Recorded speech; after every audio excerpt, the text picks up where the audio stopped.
사랑하는 성도 여러분, 오늘 우리는 그리스도인의 부모로서, 우리 부모이잖아요. 부모로서 가장 잘 이루기를 원하지만 내가 이것만큼은 꼭 잘 이루었으면 좋겠다.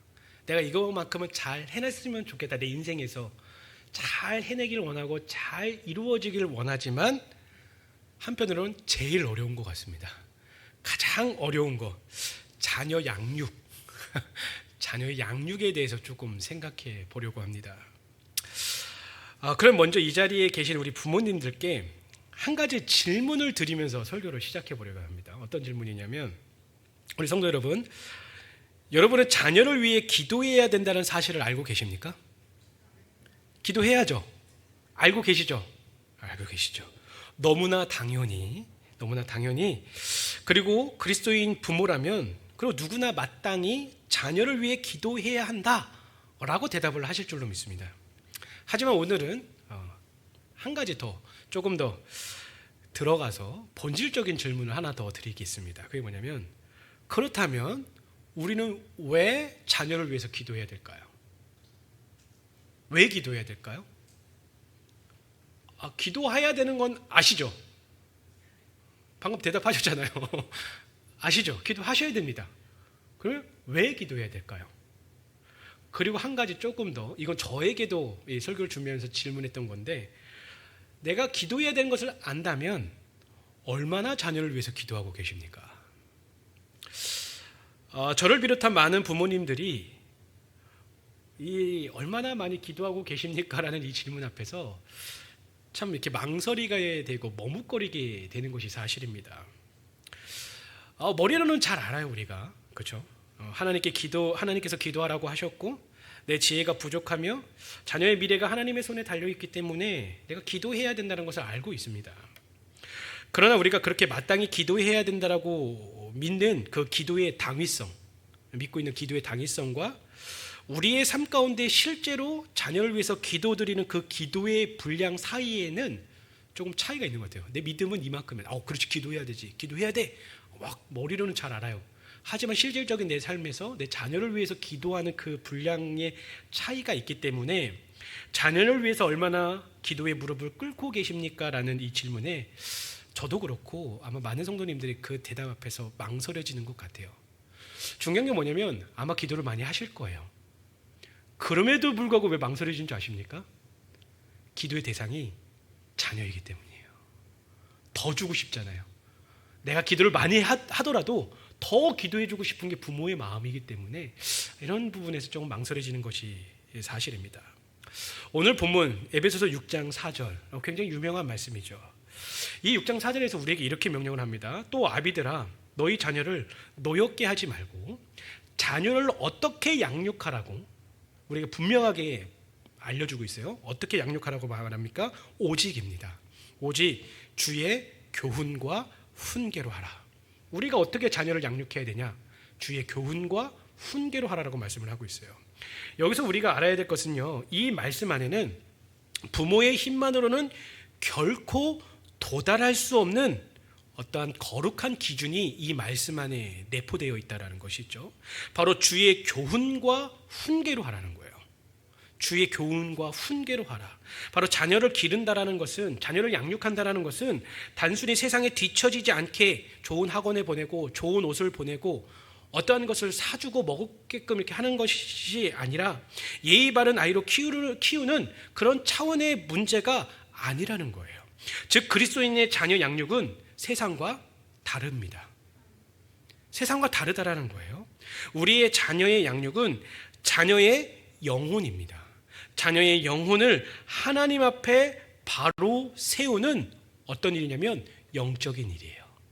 다시 말씀드립니다. 우리 믿는 그리스도인들의 자녀 양육은요, 자녀의 영혼을 하나님 앞에 바로 세우는 영적인 일이다. 그렇기 때문에 중요한 것은 영적인 일은요, 세상적인 방법으로 이룰 수 없다라는 거예요. 세상적으로 할 수 없습니다.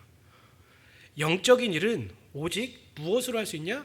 영적인 방법으로 할 수밖에 없어요. 그렇게 할 수밖에 없습니다. 그리고 그 영적인 방법의 핵심이 뭐냐? 그게 기도입니다. 기도예요.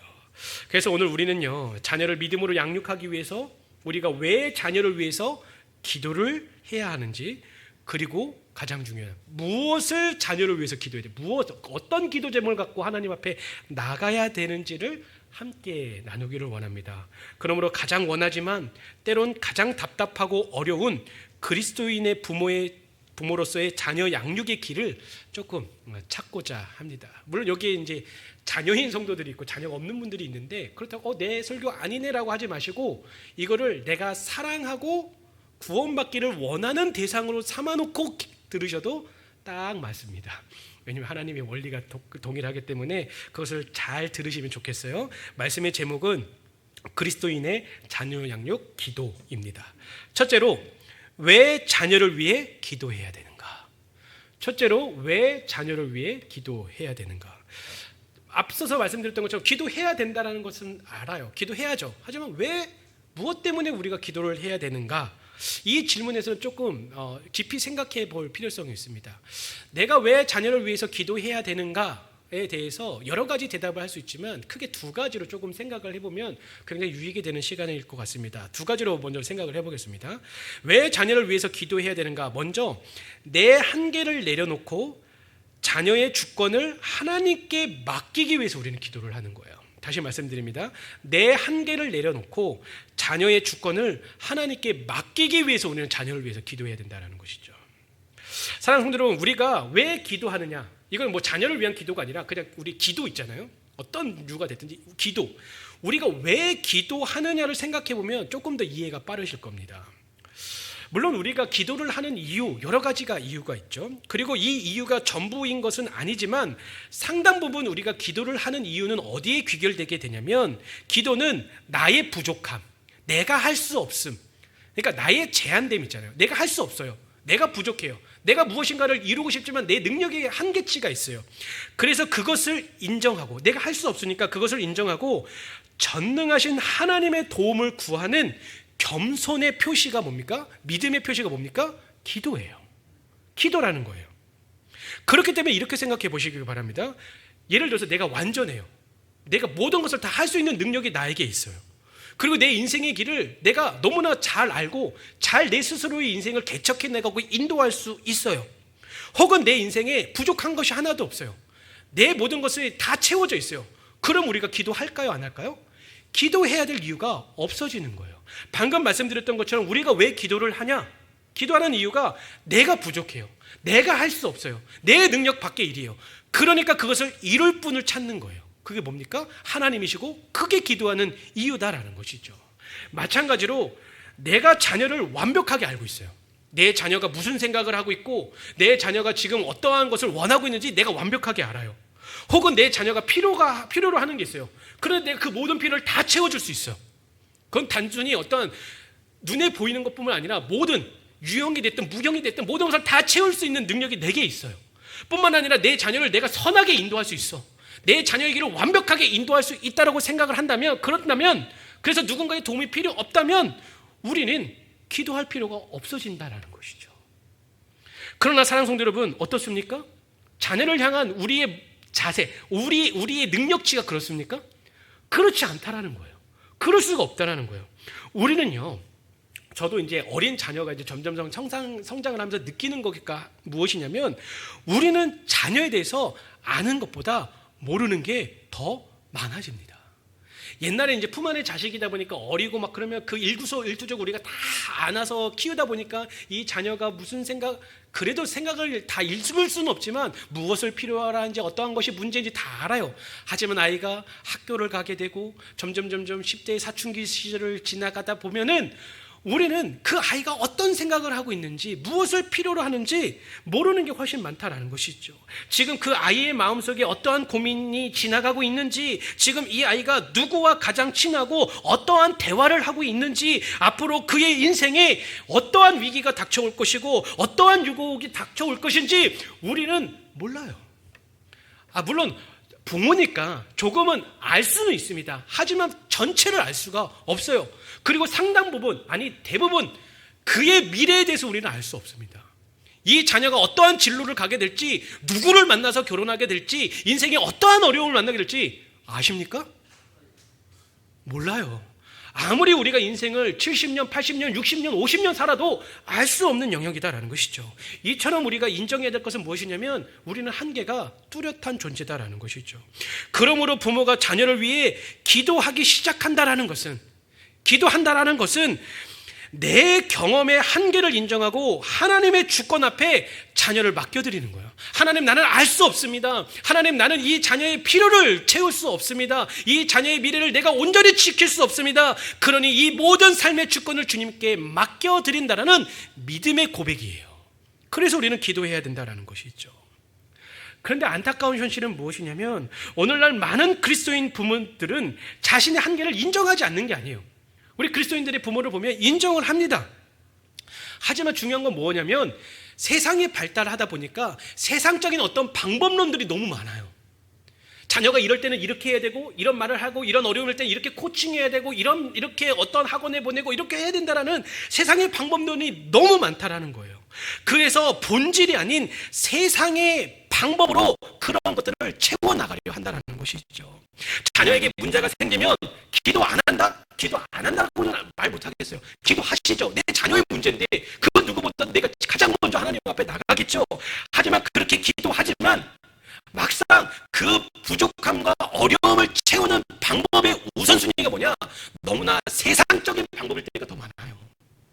어떤 세상 사람들의 도움을 받거나 어떤 그런 어려움을 겪었던 사람들의 이야기를 듣거나 아니면 뭐 어떤 공부를 더 필요로 한다면 더 학원을 보내거나 하나님 앞에 무릎 꿇고 기도 안 하는 것이 아니라 그 비중을 따져봤을 때 뭐가 더 많아지냐면 세상적인 방법을 더 의지하게 된다는 것이죠.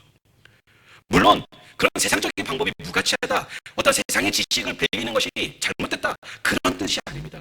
다만 그것이 자녀 양육의 궁극적인 해답이 되지 못한다는 거예요.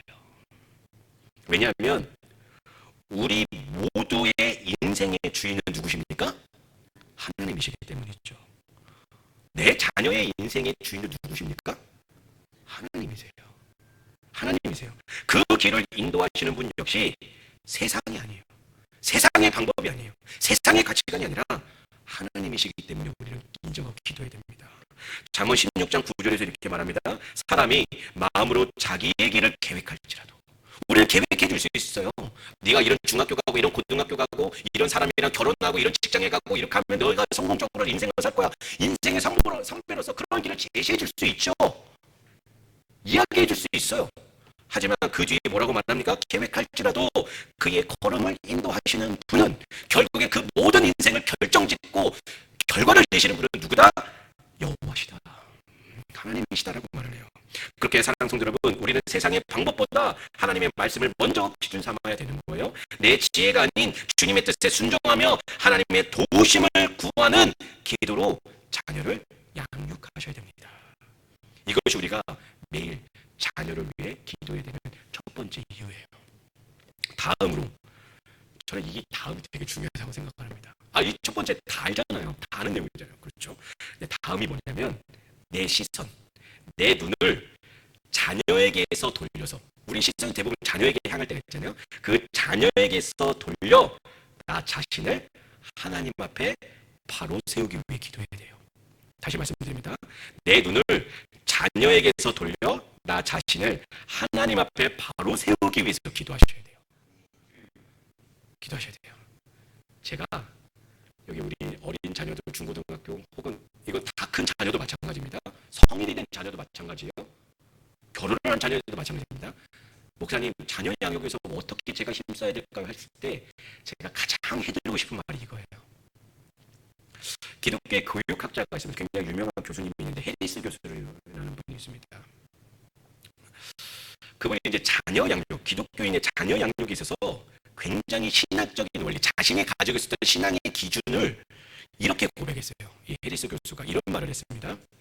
나는, 자신에게 말한 거예요. 나는 내 자녀들의 아버지로서 기도하기에 앞서, 그러니까 자기도 자녀가 있으니까 아버지로서 기도하기에 앞서서 뭘 하냐면 내 하늘 아버지의 자녀로서 기도합니다. 자녀들과 하나님과의 관계를 위해 기도하기에 앞서 나와 하나님과의 관계를 위해 먼저 기도합니다. 그들보다 제가 먼저입니다. 무엇을 강조하는 겁니까 이게? 자녀의 행동을 바꾸기 전에 부모의 마음이 먼저 하나님을 향해야 된다는 거예요. 다시 말씀드릴게요. 너무 중요하다 보니까 자녀의 행동을 바꾸기를 원하죠. 자녀가 믿음 안에서 자라기를 원하시죠. 그럼 뭐가 먼저냐면 내가 먼저예요. 내가 나도 하나님의 자녀예요.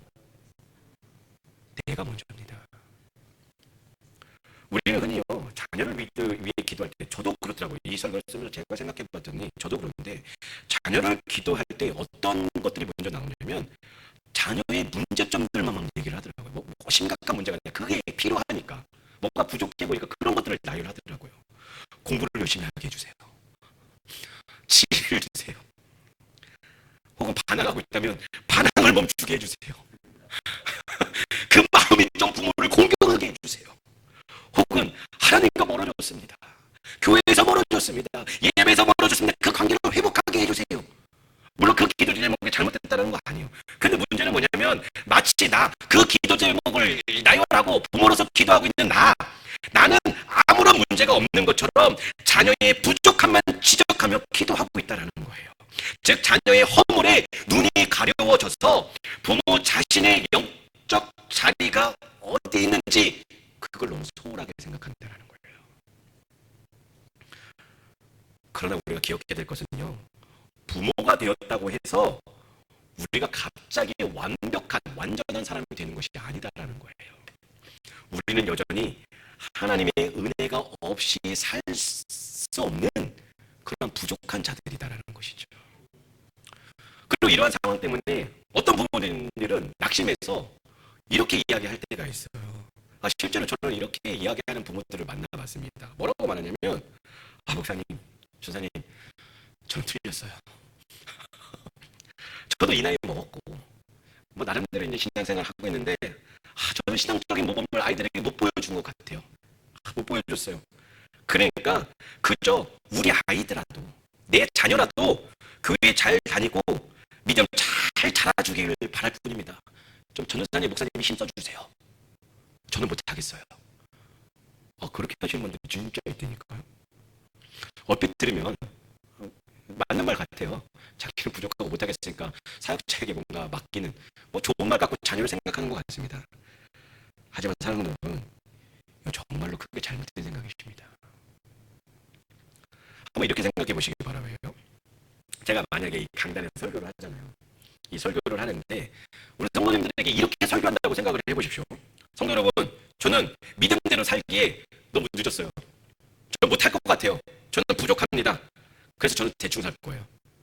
하지만 여러분은 제 설교 듣고 열심히 잘 사십시오. 나는 못할 것 같은데 여러분 잘 사세요. 순종하고 십자가 지고 날마다 주님을 따라가십시오. 전도도 하고 열심히 사십시오. 라고 말한다면 우리 성도님도 어떻게 하겠어요? 제 설교 다음부터 듣겠습니까? 안 듣죠. 목사님 그 설교 듣고 그렇지, 목사님은 대충 살더라도 나는 열심히 살아야지 하면서 결단하면서 열심히 살 의지가, 결단이 생기겠습니까? 절대 그렇지 않아요. 절대 그렇지 않습니다. 그러나 반대로 제가 이렇게 설교한다고 생각해 보십시오. 성도 여러분, 저는 여전히 부족한 자입니다. 저도 똑같은 부족한 자고 여전히 저는 죄의 성품이 남아서 죄를 짓기도 합니다. 하지만 그럼에도 불구하고 날마다 십자가 붙잡고 열심히 살아보겠습니다. 부족하지만 넘어지지만 내가 다시 일어나서 주님 붙잡고 믿음으로 최선을 다해 살겠습니다. 그래 성도 여러분, 저와 함께 믿음으로 사십시오 라고 설교를 하고 실제로 그렇게 살기 위해서 노력한다면 성도님들은 어떻게 하시겠습니까? 이전과 반응이 달라질 수밖에 없어요.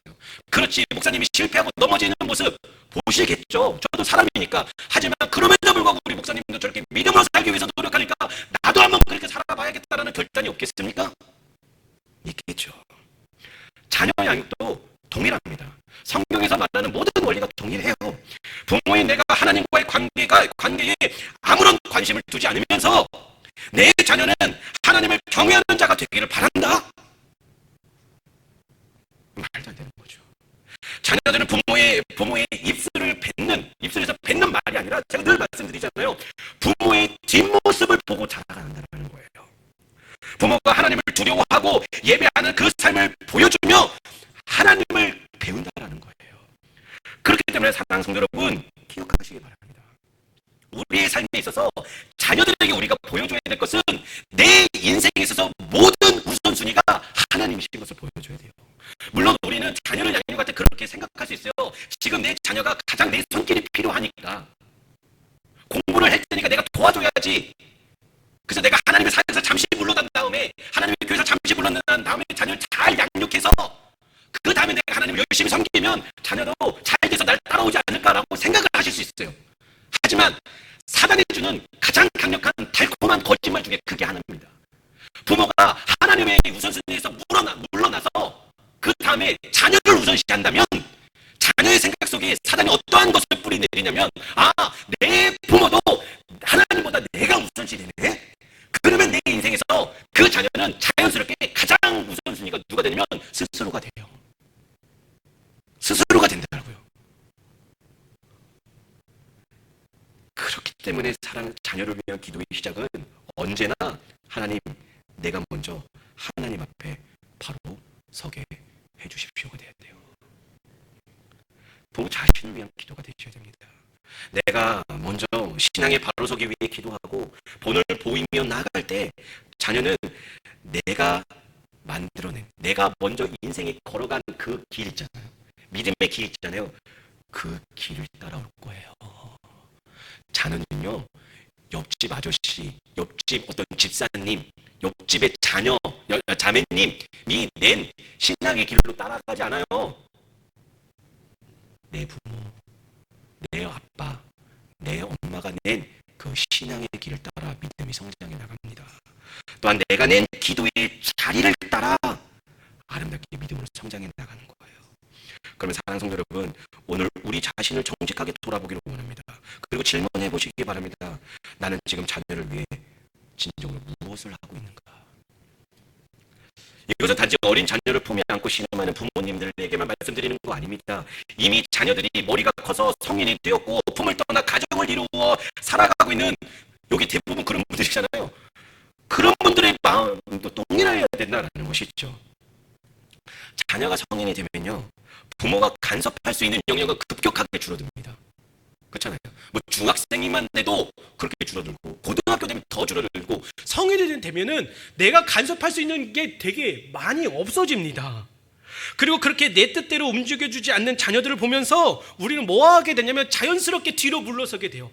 이제 저 친구가 더 자랐으니까, 내가 이만큼 키웠으니까, 그리고 내가 장가 시집을 보냈으니까, 다 컸으니까 자기 믿음대로 알아서 성장하겠지 하면서 영적인 무기력함에 빠질 때가 있어요. 하지만 기억하십시오. 그 자녀가 성인이 됐다고 해서, 결혼했다고 해서, 출가했다고 해서 내 자녀가 아닌 게 아니에요.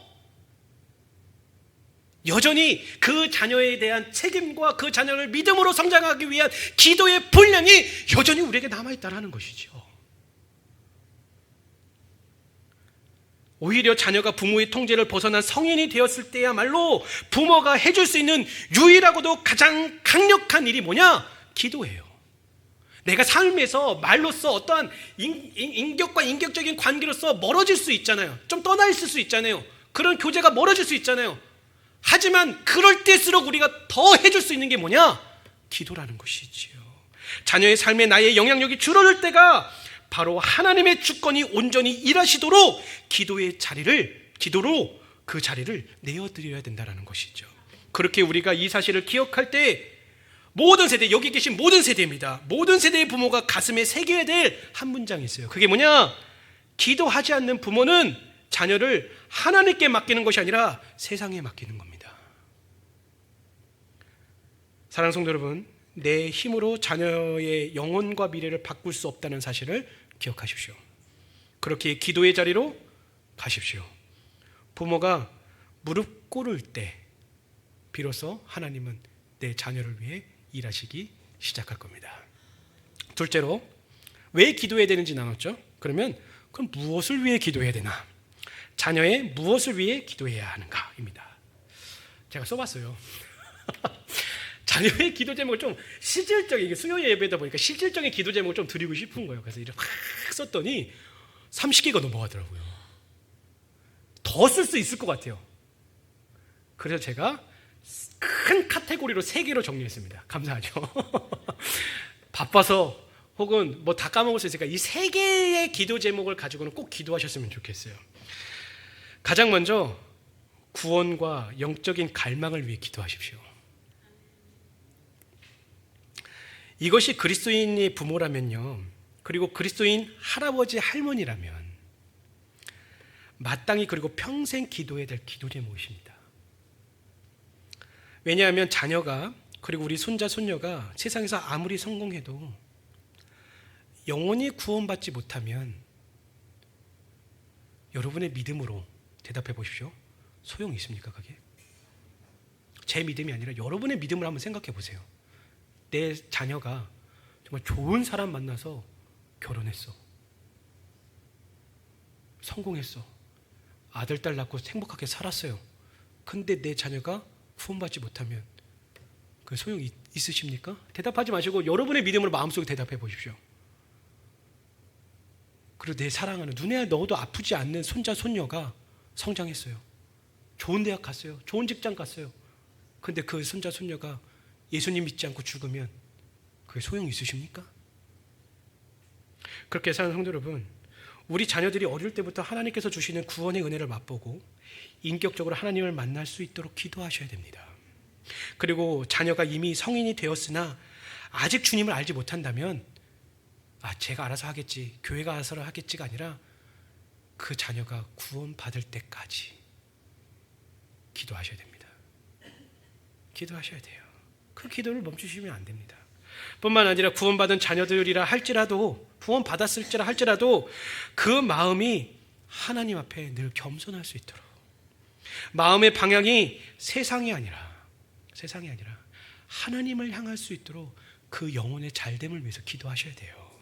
뿐만 아니라 요한복음 4장 23절의 말씀대로 신령과 진정으로 예배하는 참된 예배자가 될 수 있도록 내 자녀와 손자 손녀를 위해서 기도하셔야 됩니다. 그래서 비록 내가 이 세상에 없더라도 그 아이가 믿음에서 하나님과 좋은 관계를 유지할 수 있도록 기도하셔야 돼요.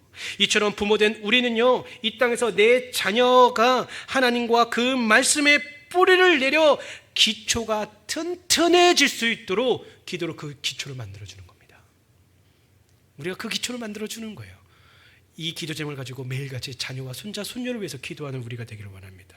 다음으로 거룩한 삶과 신앙의 전수를 위해서 기도하셔야 됩니다. 거룩한 삶과 신앙의 전수를 위해 기도하셔야 돼요. 우리 자녀들과 손자 손녀들이 살아갈 세대, 살아갈 시대를 한번 생각해 보시기 바랍니다. 제가 지난 오후 성경 공부에서 말씀드렸던 것처럼 예수 그리스도께서 재림하시는 그때는 이미 정해져 있어요. 알지는 못하지만 정해진 날짜입니다. 정해져 있어요. 그렇기 때문에 이거는 뒤로 미뤄지지도 않고 당겨지지도 않아요. 오직 하나님께서 아시지만 정해져 있어요. 날짜가 몇 년, 몇 월, 며칠, 몇 시가 다 정해져 있어요. 정해져 있다고요. 이미 정해진 날짜예요. 단지 우리는 모를 뿐이에요. 그렇기 때문에 오늘 하루가 지나가면 점점 말세 때에 가까워지는 거잖아요.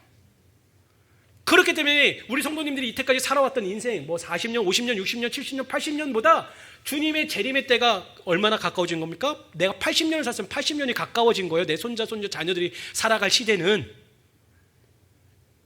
가까워져서 좋겠네가 아니에요. 그들이 살아갈 시대의 말세의 때이기 때문에 더 믿음을 지키기가 어려운 시대라는 것이죠.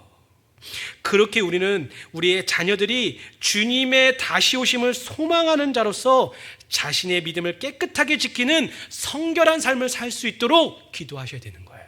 얼마나 유혹이 많겠습니까? 우리가 살았던 시대보다 유혹이 더 많을 거잖아요.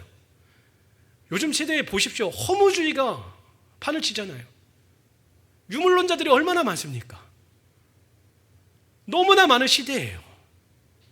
그들의 믿음이 지켜질 수 있도록, 성결한 삶을 살 수 있도록 기도해야 됩니다. 특별히 이미 결혼하여 가정을 이룬 자녀를 둔 성도 여러분,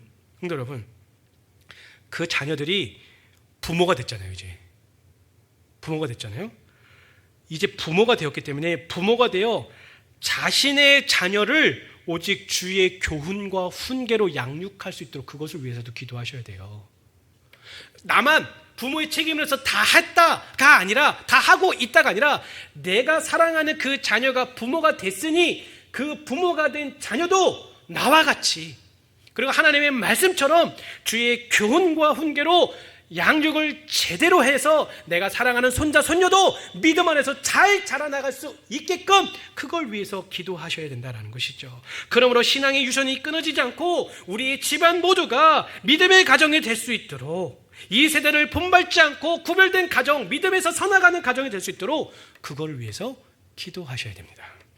마지막으로 인간 관계와 믿음의 도격자를 위해서 기도하셔야 됩니다.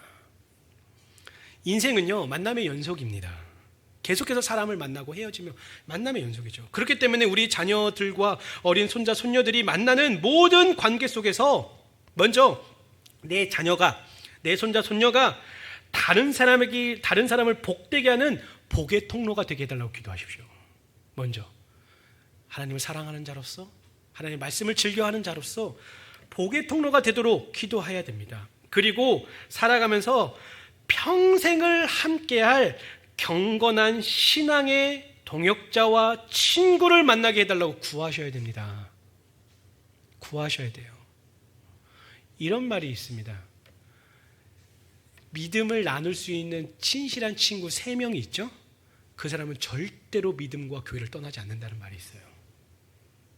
네. 왜냐하면 삼겹줄은 쉽게 끊어지지 않으니까. 한 사람이 낙심하면 2-3사람이 가서 세워주면 되고, 또 다른 사람이 세워주. 그래서 그런 이야기가 실제로 있으면 3사람만 있으면, 교회에 신실하게 나와 마음을 나눌 수 있는 3사람만 있으면 그 사람 절대 믿음에서 넘어지지 않는다. 우리는 내 자녀가 그런 사람을 만날 수 있게 기도해야 됩니다. 뿐만 아니라 더 나아가 아직 미혼인 자녀들이 있다면, 그리고 자라나는 손자 손녀들이 있다면 그들의 미래의 배우자를 위해서 기도하셔야 됩니다. 기도하셔야 돼요. 하나님께서 허락하신 경건한 배우자를 적절한 때에 만나게 해달라고. 우리는 조급할 수 있어요. 아무리 생각해도 얘가 지금 결혼해야 돼. 그럴 수 있잖아요. 아무리 생각해도 모든 사람들 이렇게 주변의 환경을 봐도 얘는 지금쯤 결혼을 해야 되는데 막 조급함이 생길 수 있어요. 하지만 그게 아니라 그때는 하나님께서 정하시는 거잖아요. 그걸 내려놓고 단지 무엇을요? 하나님이 가장 원하시는 가장 좋은 때에 하나님께서 정해놓으신 믿음의 배필을 만날 수 있도록 기도하셔야 되는 거예요. 지금 하셔야 돼요. 내가 죽기 전에 하셔야 돼요가 아니라 하나님께서 가장 좋다고 여기시는 그때에 하나님께서 미리 짝지어 두신 그 믿음의 사람을 만나서 아름다운 가정을 이룰 수 있도록 기도하셔야 되는 거예요. 우리 종종 그래요. 목사님, 내 자녀가 이만큼 나이 먹었는데 결혼할 수 있을까요? 걔는 틀린 것 같아요. 아니에요. 그 때를 정하지 마시고 그 자녀가 결혼을 하든 안 하든 그건 하나님의 뜻에 있어요. 그리고 그 자녀가 몇 살에 결혼하든 그건 하나님의 뜻에 맡기고 우리는 단지 뭘요? 가장 좋은 때에 가장 좋은 사람, 하나님께서 원하시고 정해놓으신 그 사람을 만나 결혼하여서 믿음의 가정을 이룰 수 있도록 기도하셔야 됩니다. 그리고 교회 안에서 평생 믿음의 사람들과 좋은 관계 속에서 잘 자라나갈 수 있도록 믿음의 씨앗을 뿌려야 된다는 것이죠. 그렇습니다. 세상의 부모는 자녀가 좋은 직장에 가고 많은 소유를 누리며 살기를 바랍니다. 물론 우리도 그런 것을 바라며 기도할 수 있죠. 그러나 그보다 먼저 우리가 더욱 기도에 힘써야 될 것은 평생토록 그 자녀가 하나님과 동행하는 삶, 그 동행하는 삶이 되게 해달라고 기도하셔야 되는 거예요. 여기서 실제로 있었던 한 어머니의 이야기를 전해드리고자 합니다. 이 어머니는 자녀가 사춘기를 지나며 방황할 때 매일마다 새벽마다 기도를 하셨다고 합니다. 그 자녀가 어떤 자녀였냐면 가정 형편이 굉장히 어려웠대요. 너무 어려워서 그 어려운 환경 때문에 모든 것이 다 비관적이었어요. 왜 우리 집은 이러고, 왜 우리 아버지는 저렇고, 우리 엄마는 왜 저렇고, 내 친구는 저렇게 살고 하는데 너무 비관적에 살아서 그 마음이 항상 우울했대요. 나는 뭘 할 수 없어. 나는 안 되나 보다. 그렇게 되는 것 같아요. 그런 생각 갖고 살았대요. 그리고 이제 사춘기를 지나다 보니까 엄마 아빠가 무슨 말만 해도 불만을 내비치고 툭툭대고 집에 들어가기 싫어하고 거친 말을 쏟아내는 그런 자녀, 남자아이가 있었다고 합니다.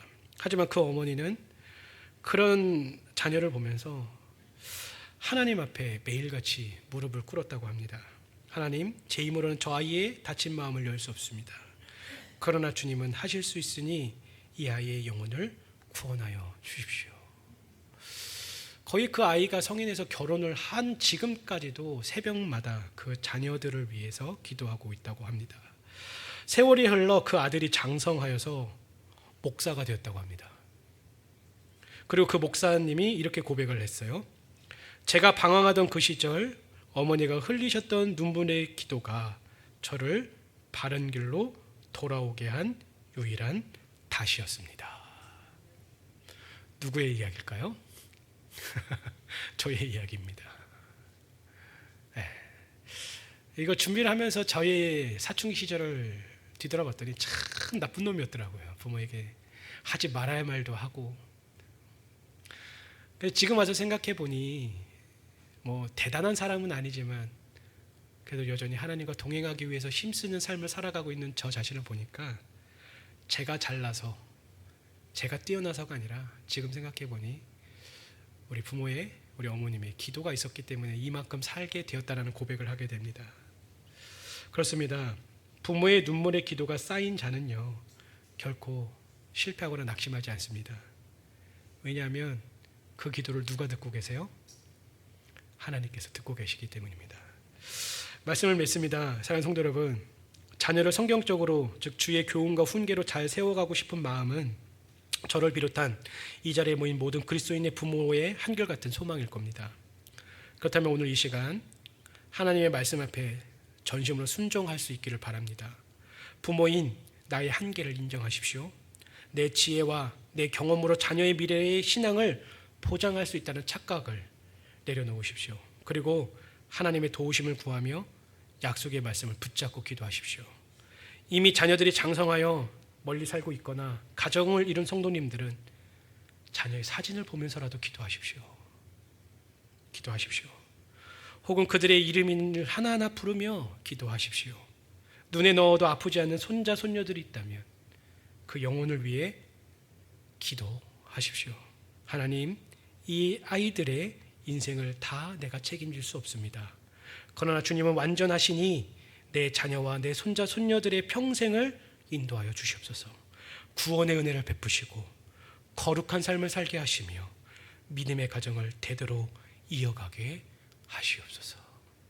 이렇게 시작된 부모의 무릎 꿇음이 자녀의 평생과 미래를 지키는 가장 위대한 양육이 될 줄로 믿습니다.